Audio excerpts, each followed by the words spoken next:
This is how the track sounds before I actually mix it up.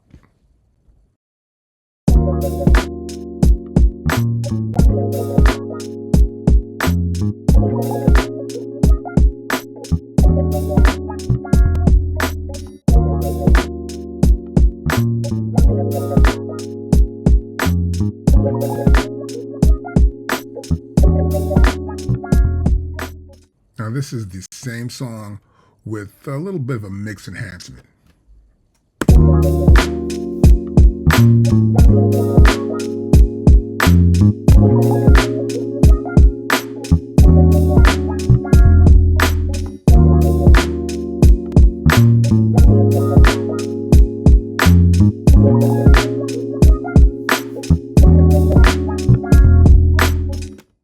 So the first thing I had to do in this mix is sort of like get established with the bass drum and the snare drum, get that boom bap going on so they're in sync. And so I've got like two bass drums here. I've got one, I believe it's here. Let's solo this one out. Yeah, that's sort of a dulled out bottom bass drum. I want to put that underneath. Over here,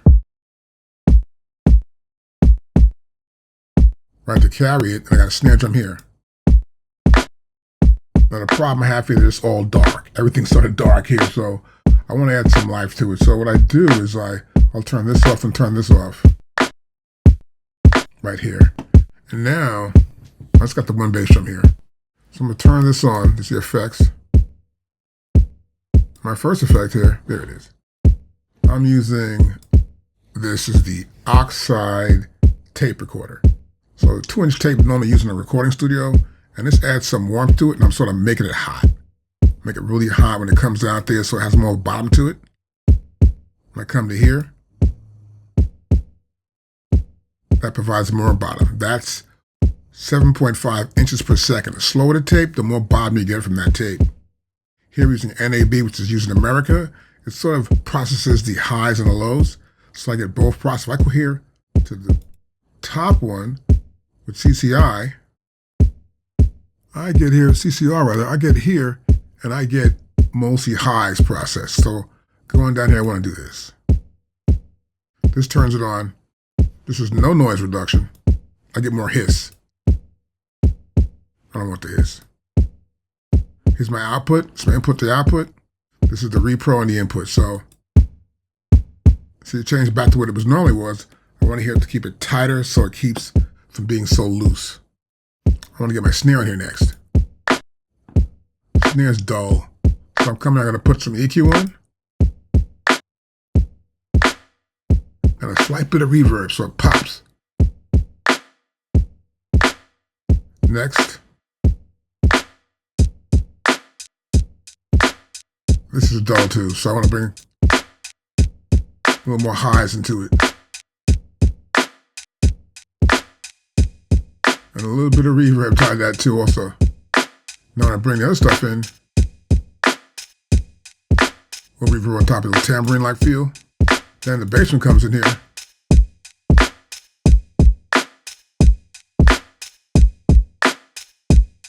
Got my highs and lows, the snap and the snare. And I can do my snare more if I want to.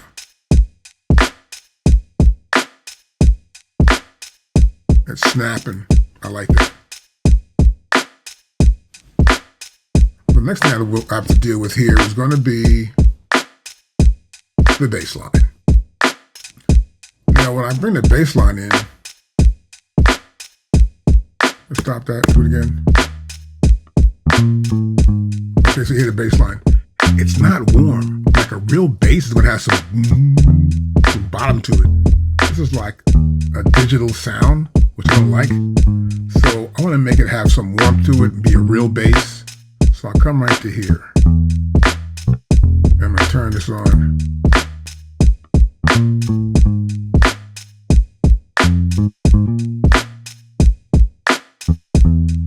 I'll turn the rhythm off. Important to hear this back.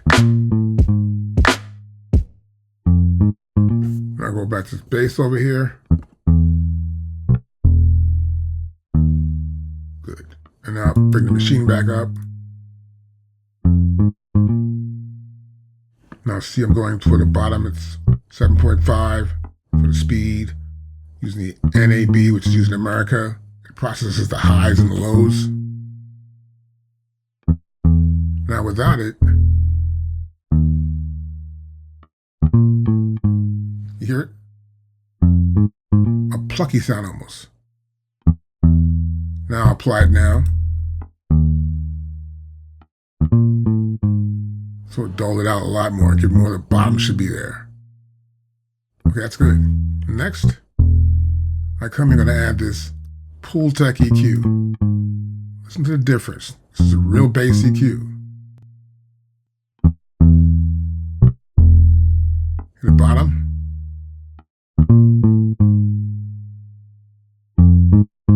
Now up a little bit more. And hear that bottom note come in there. Now here's without it.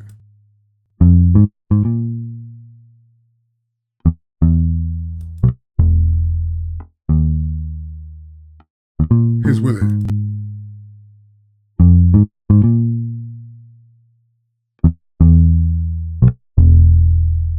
And I want to add a compressor or limiter. So we get it to be tight, some gain reduction.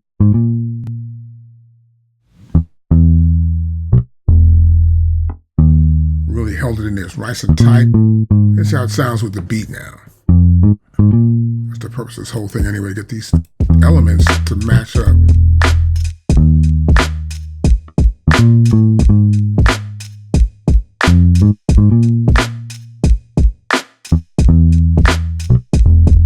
Great. So my next problem, I believe, was this one here. I'll turn this off. Oops.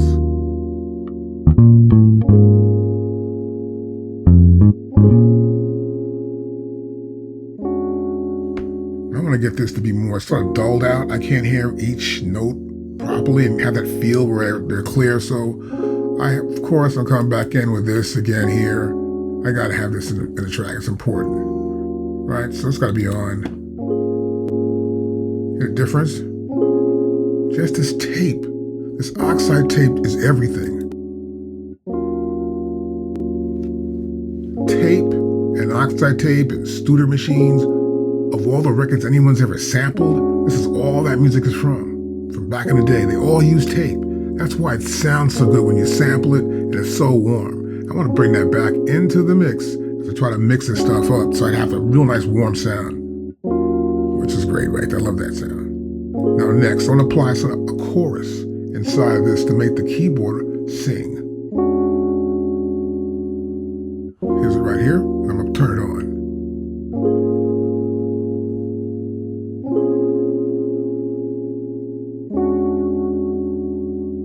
I'll turn it off. You hear the difference. Turn it on.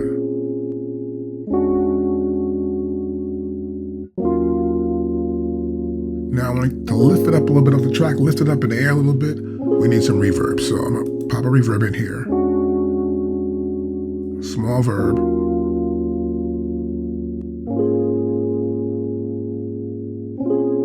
Just enough. It's lighter. Great. Now next I want to come back with this track here.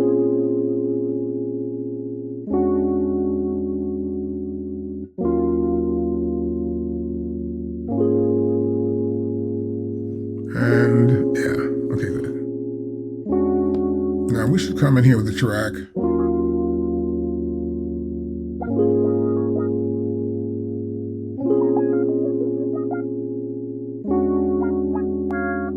This is a leveler. It's actually a compressor, making sure the level maintains the same amount each time. Now below this, I'm going to put a chorus on here too.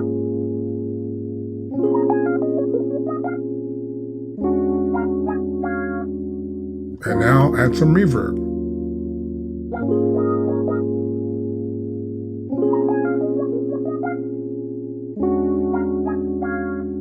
Yeah.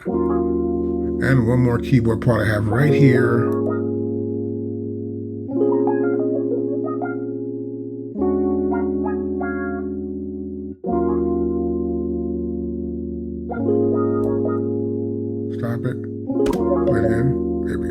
it's an organ right here. Let's hear this by itself. Very abrasive. So I've added this oxide tape recorder again to warm it up more than what it was. I'll go back, turn it off. It's too abrasive for me there. This gives it a better tone to it.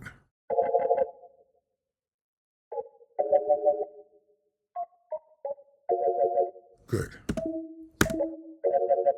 Good. Now, more warmth, as you can see here, using NAB, 7.5 inches per second.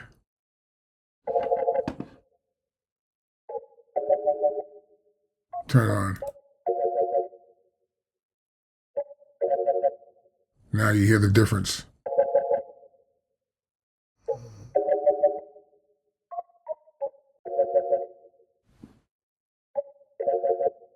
Without it.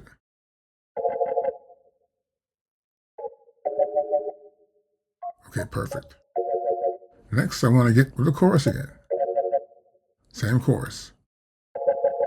Keep it simple. And a small verb as well. Organ, so I'll bring a little more. Let the reverb take care of it. I'll stop it.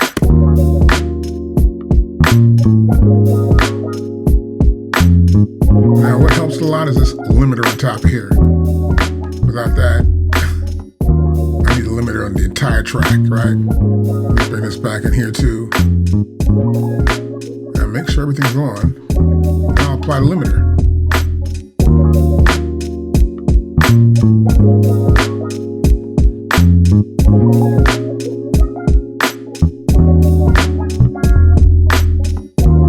I can bring it down here a little bit if I want to.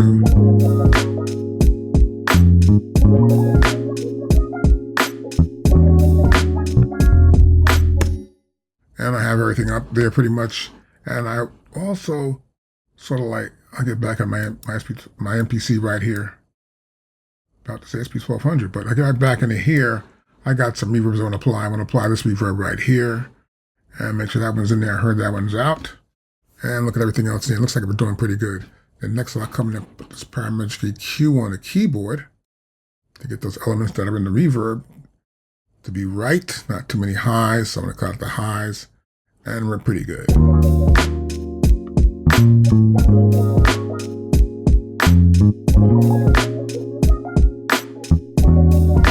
And this is mixing in the MPC format.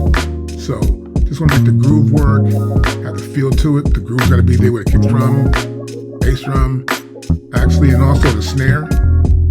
And it's important to have that bass line not interfere with that bass. Two different bass sounds. Now, if you need lessons, you can hit me up at soundmakings.com. We do teach this in any format. I don't care. It could be Pro Tools, Logic, Ableton Live, Luna, Reason. I don't care whatever you're going to use. We have all those softwares and we teach that too as well. Any questions, hit me up. And also, please subscribe. The next video is going to be kind of hot. We're going to talk about the new MPC coming out. I'll see you in a few.